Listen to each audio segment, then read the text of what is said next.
negotiating your salary. Now, negotiating your salary can be one of the most trickiest of topics for any professionals. Why this is even more important for minority professionals is because research shows that a lot of minority professionals are paid below market rate. Why is that?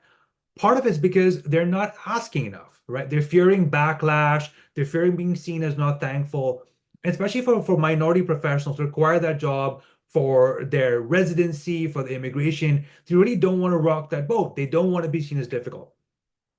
But the reality is for minority professionals, and as Stats Canada report shows, they can be paid as much as 16% less as a majority counterpart.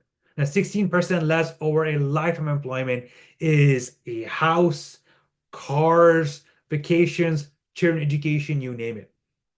And the reality is that minority professionals are in a situation state to be able to ask for a salary that's more reflective of their ability and market rate. And what we're going to discuss is how to get there. So the first thing to recognize, especially for minority professionals, is to understand the box they're put in. As minority professionals, they kind of put in this box as being seen as non-assertive, non-confrontational, easygoing, and compliant. And so what that means is there are cases where if you were asked about salary and then you hear comments like, we didn't think money would mean that much to you. We thought having a job would be the most important thing, especially in this climate. What you should understand is that, hey, this is actually bias working against you. And the way to respond is, I really appreciate that, but I just want to make sure that the compensation I have aligns both with market salary as well as the impact I've had in the organization. Turn that framework around. The second thing again is that when you recognize that there might actually be backlash, you can better prepare for it.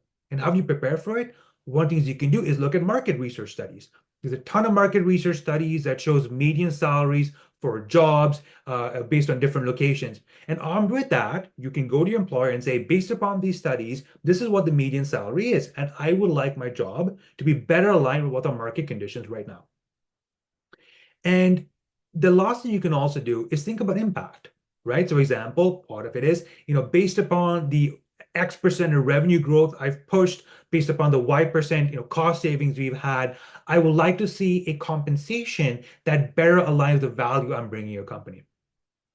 And then what happens if you're not getting the kind of compensation you need when you're working with an employee who doesn't even want to meet you halfway?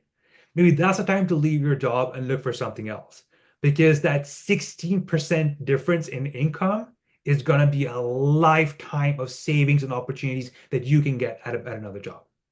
So, best luck in your salary negotiations. I'm Khalil Gulivala, host of the BIPOC Manager Podcast, a weekly podcast focused on issues that minority professionals face in North America. If you found this episode of value, please like, share, or comment. Thank you.